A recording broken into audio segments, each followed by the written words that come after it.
from the high desert and the great American Southwest. This is Coast to Coast AM, heard across 24 time zones. That would be the world as we know it. I'm Art Bell, and it's great to be here. Lots of news for you tonight. In the next hour, it's going to be kind of interesting because, you know, I've been around the world of paranormal for a long time now. Kicking around here for a long time, right? And I think I know about most things. But tonight, I'll tell you the truth. I don't know a daggone thing about the Mothman prophecies. Now, we are going to have the very honorable, the guy to have under the circumstances, I am told, John A. Keel on, and he's going to be talking about the Mothman prophecies. Now, I don't know anything about Mothman. I know there's a big movie about to be released, of course. Big one. And I will, of course, see that. But I really don't know about the Mothman, so we'll all learn about that together. It's one that just through the years somehow escaped me. Weird, huh? The news, let's see. The UN Secretary General Kofi Annan arrived in the Afghan capital, so they get the UN chief there now, huh? John Walker Lind faces U.S. government charges today. He's home now, of course, nearly 2 months after his capture, that he conspired to kill fellow Americans in Afghanistan. So they're going to be working on an interesting legal strategy. I guess they're going to say, you know, he wasn't read his rights and all the rest of it, and didn't get a lawyer, didn't get representation. That's going to be, I think, their case. And yet I'm told he both vocally and in writing waived his right to a lawyer, which will, I'm sure, be the prosecution's case. And if he did it in writing, why... Seems to me legally that's over, but, you know, that's for the courts. The fired auditor, here it is, Enron. In fact, the Enron story has now fulfilled some stupid little prediction I made when the first one appeared, that it was going to be like another Watergate. Now it's Enron, everywhere. Anyway, the fired auditor, David Duncan, was solely responsible for the massive destruction of Enron documents. Officials of the energy company's accounting firm told skeptical lawmakers today. I'm sure they were skeptical. One man did it. Here he is. That's the way the world works, you know. That's just the way it works. President Bush asked Congress for $38 billion. We need a lot of money. He said that we have great weapons, that we have, in fact, incredible weapons, specific for the job we've been doing in Afghanistan. You know, bombs that go up your nostril and explode. They need pinpoint stuff, but they're very expensive. $38 billion he would like for more nostril bombs. And then there was a pretty weird head shaker that took place today. A school bus driver loaded with a loaded rifle took 13 children on what appeared to be a 6-hour kidnapping, and oh my God, what a horror story that must have been. It did end in another state when he turned himself in to police. None of the children were hurt, but my God, can you imagine the period of time when he had them, you know, with a loaded rifle? There's intent there when you have a gun, a lot of intent, and it must have been absolutely horrific for the parents. Here's a kind of interesting email I received from David Kagan. Do you know who David Kagan is? He's the author of Sunstroke, which I refer to frequently. The Japanese, as I told you, are getting ready to put a energy-gathering satellite up, which will beam with microwave, apparently. You know, remember I was wondering about that? I said, I bet it's microwave. And the guy who wrote the book about this, David Kagan, writes, Dear Art, I thoroughly enjoyed your Dean Koontz interview on last night's program, and I am riveted by George Zeiler's report on Stan Romanek's astounding encounters with UFOs. The number 2 video really is amazing. I'm intrigued by the bizarre... Anyway, let's see.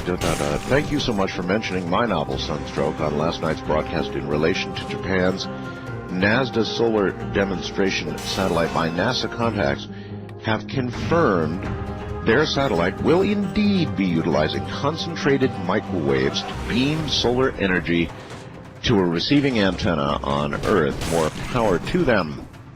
We can only hope their fail-safe devices that are supposed to kick in during a malfunction are more efficient than the ones I wrote about in the book. Otherwise, God help us all. David Kagan. Yes, indeed. All kinds of interesting news. I would like you to go to my website. In fact, that would be a good idea right now, and there's a photograph that I want you to see. Despite some recent disinformation type articles, the fact of the matter is the Antarctica is melting. And tonight I have visual evidence for you. It's an article on Yahoo. And I think you'll find this absolutely fascinating, frightening. This really is scary. It's very legitimate science. And under the photograph, which, by the way, when you get to the story, it's under What's New about the Antarctic melting or whatever. I forget the title. Go to the article and then click on the photograph itself. See the full-size picture, and this is really scary. Under the picture, it says one of the most remote spots on the planet, Cygni Island off Antarctica, is providing scientists with a pristine natural laboratory to gauge the environmental consequences of rising global temperatures. Writing in the journal Science, British and Canadian scientists said on Thursday, that's this Thursday, folks, today, a 20-year study revealed dramatic changes in lakes on Cygni Island caused by a 1.8 degrees Celsius rise in air temperature. This increase triggered a series of changes in the lakes on the island, 435 miles northwest of the Antarctic Peninsula. Scientists hope polar lakes to be early detectors of change wrought by global warming, and so it is. Wait till you see this. In the Antarctic. Water everywhere. Things that should be absolutely solidly frozen are now water. And when you look at this photograph, it's pretty scary stuff. Because if I'm guessing right, and I think I am guessing right, the rate of change that we're going to get is going to rapidly accelerate.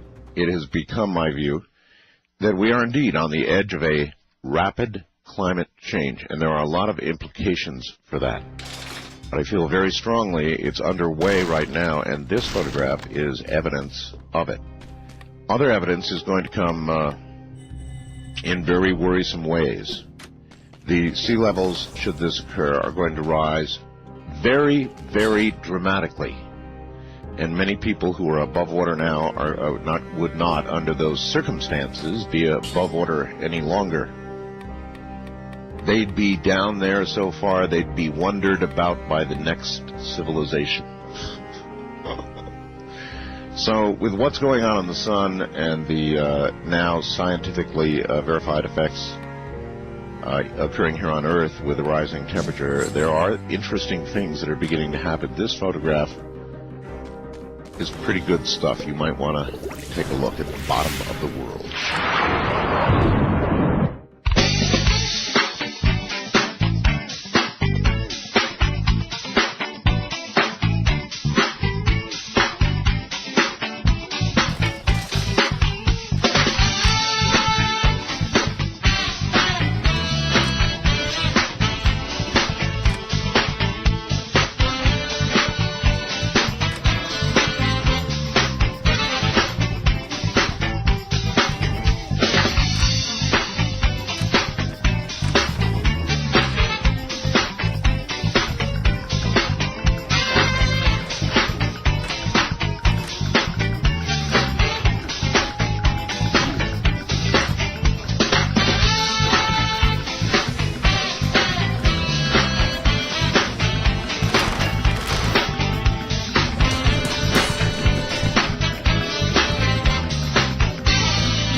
reject noise, to reject strong adjacent signals, and to receive whatever you're capable of receiving. And this radio can receive a lot, folks.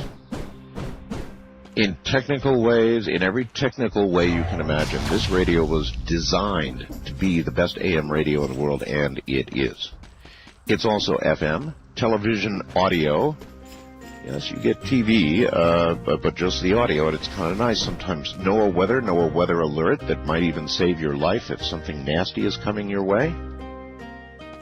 And tonight we have a special offer, the CC Plus, the one with all the new features, the CC radio, plus the ability to switch to your favorite show at the appointed time with audio in and out jacks, an external AM antenna now, a jack back there so you can put an antenna on. Put up about, I tell you, 60 to 100 feet of wire out your window to a tree with a little insulator on the end before the tree now, and attach it to your radio, and you will hear the world.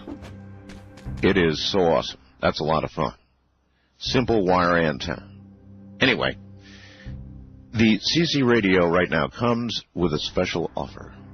When you buy it for the regular price, you get a collapsible camping lantern free of charge, worth $20 by itself. This is a very special one-time only ever in our lifetime deal. There's a thing about these lanterns. They're really neat. It looks like a gas lantern, but without all the heat noise of a gas lantern. It'll actually float if you want it to. So anyway, that is the big deal. One time only until these lanterns are gone, and then poof, it's done. Number is 1-800-522-8863. 1-800-522-8863, or on the web at ccradio.com.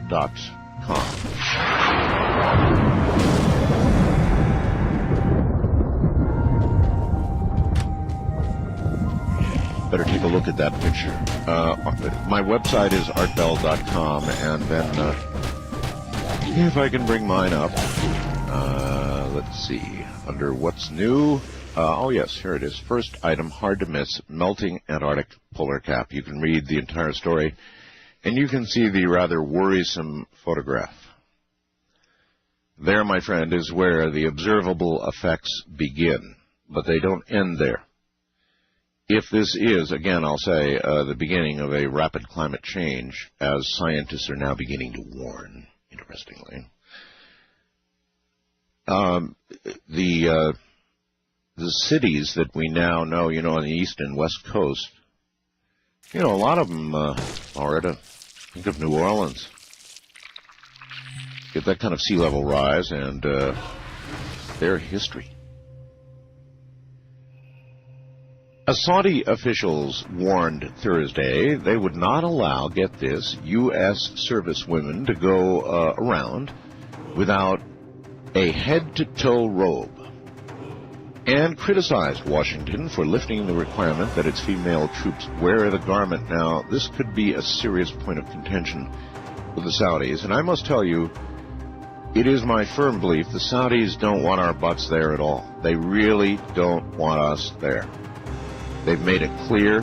We've covered up a lot of the negative Saudi reaction that has been going around the world. You've got to listen to the other world press to know how serious it is. Saudis really don't want us there. Yes, they want to sell their oil. No doubt about that, but Saudis really don't want us there, perhaps even in a violent way. So anyway, they're saying that our women have to put on the appropriate garb or else. Remember the other night we had a story about